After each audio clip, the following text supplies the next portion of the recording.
नमस्कार मित्रों, आज हम लोग कक्षा 12 के रसायन विज्ञान के ठोस अवस्था का एक टॉपिक है क्रिस्टल जालक या दिक्जालक का अध्ययन करेंगे। इससे पहले के वीडियो में आप लोगों ने ठोस अवस्था, ठोसों का वर्गीकरण, क्रिस्टलीय ठोसों का वर्गीकरण आदि का अध्ययन किया। आज का हमारा टॉपिक है क्रिस्टल जालक या दिक्जालक, जिसे हम क्रिस्टल लैटिस और स्पेस लैटिस के नाम से जानते हैं। ये होता क्या है? तो क्रिस्टल में जो घटक कण, अणु, परमाणु या आयन होते हैं, उनकी त्रिविमीय व्यवस्था को हम क्रिस्टल जालक या दिक्जालक कहते हैं। जो क्रिस्टलीय ठोस में क्रिस्टल होते हैं, उसमें जो घटक कणों की त्रिविमीय व्यवस्था होती है, उसी को हम क्रिस्टल जालक या दिक्जालक के नाम से जानते हैं। और इन क्रिस्टल जालक में जो घटक कण होते हैं, उनको बिंदुओं द्वारा प्रदर्शित किया जाता है। ये घटक कण अणु या परमाणु या आयन हो सकते हैं और इनको हम जालक बिंदु के नाम से जानते हैं। अब ये जो संपूर्ण क्रिस्टल जालक है, ये छोटे छोटे इकाइयों की पुनरावृत्ति से प्राप्त होता है। ये क्रिस्टल जालक है, ये क्रिस्टल जालक अनेक छोटी छोटी जो यूनिट होती है, उसी की पुनरावृत्ति से संपूर्ण क्रिस्टल जालक प्राप्त होता है। इन छोटी सी इकाइयों को हम इकाई सेल कहते हैं, जिसे हम मोटी लाइन से प्रदर्शित किए हुए हैं। अब बात ये उठती है कि इकाई सेल क्या होता है। तो आगे हम लोग देखते हैं इकाई सेल क्या है। इकाई सेल किसे कहेंगे? इकाई सेल ऐसे एकक कोशिका भी कहते हैं, यूनिट सेल। तो क्रिस्टल जालक में जो घटक कण होते हैं, उन घटक कणों का वह त्रिविमीय, सूक्ष्मतम त्रिविमीय समूह, जिसकी पुनरावृत्ति से संपूर्ण क्रिस्टल जालक प्राप्त होता है, उसे हम इकाई सेल कहते हैं।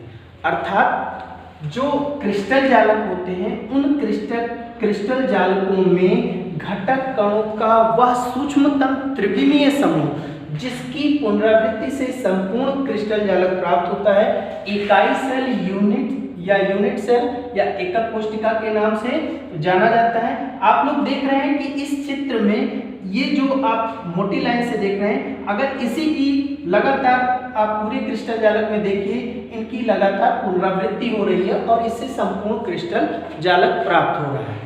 इसके आगे जो इकाई सेल है, अब इकाई सेल कितने प्रकार की होती है?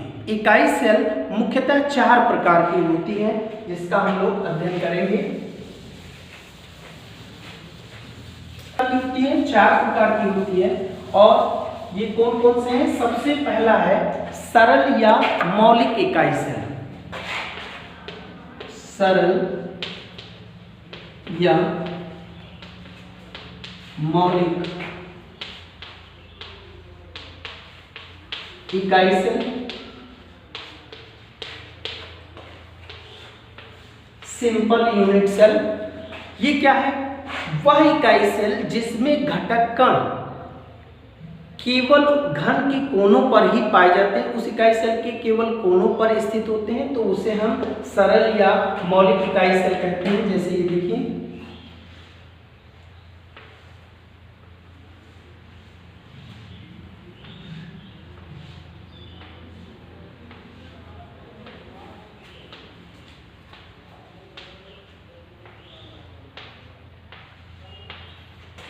वह इकाई सेल जिसमें घटक कण केवल कोनों पर स्थित होते हैं, उसे हम सरल या मौलिक इकाई सेल के नाम से जानते हैं। दूसरा प्रकार है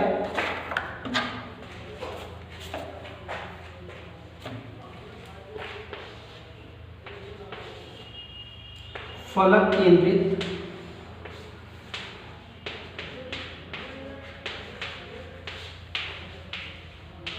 इकाई सेल,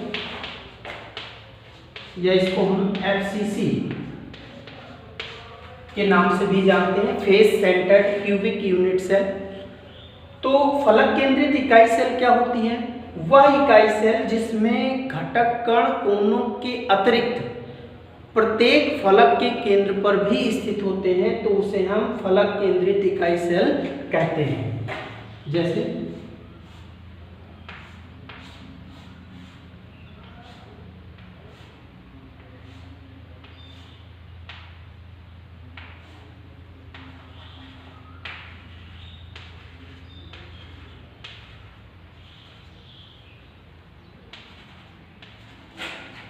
एक इस फलक के केंद्र पर, इस फलक के केंद्र पर, इस फलक के केंद्र पर यहाँ, और एक आगे की तरफ और एक पीछे की तरफ। अर्थात जैसे ये आपकी एक इकाई सेल है तो इस इकाई सेल में जो घटक कण हैं वो इन कोनों के अतिरिक्त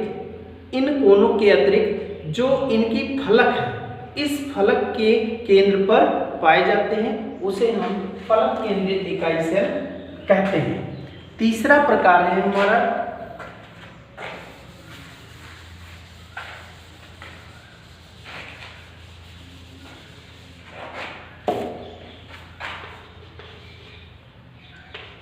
काय केंद्रित।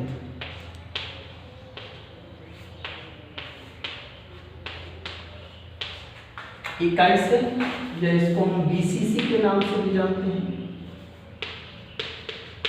बॉडी सेंटर्ड यूनिट सेल, और या इसको हम अंतः केंद्रित इकाई सेल भी कहते हैं। ये वह इकाई सेल होते हैं जिसमें घटक कण उनके कोनों के अतिरिक्त एक घन के केंद्र में भी पाया जाता है तो उसे हम काय केंद्रित इकाई सेल या बीसीसी के नाम से भी जानते हैं।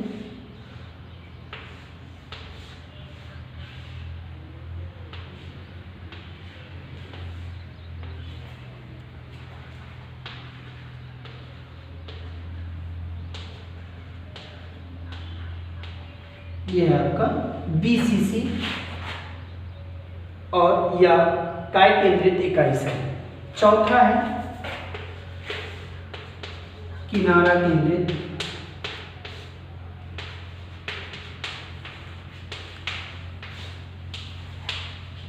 इकाई सेल। यह वह इकाई सेल होती है जिसमें घटक कण जो होते हैं वो कोनों के अतिरिक्त जो फलक के एक सेट के केंद्रों पर स्थित होते हैं उसे हम किनारा केंद्रित इकाई सेल कहते हैं।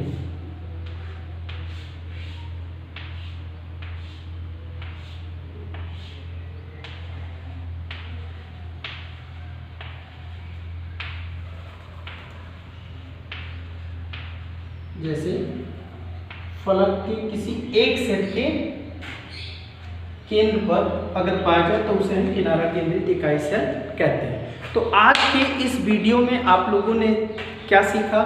सबसे पहले क्रिस्टल जालक क्या होते हैं, आपने देखा इकाई सेल क्या होती है और इकाई सेल के प्रकार। अगले वीडियो में हम लोग इकाई सेल के पैरामीटर और वेव्रिस जालक के बारे में अध्ययन करेंगे।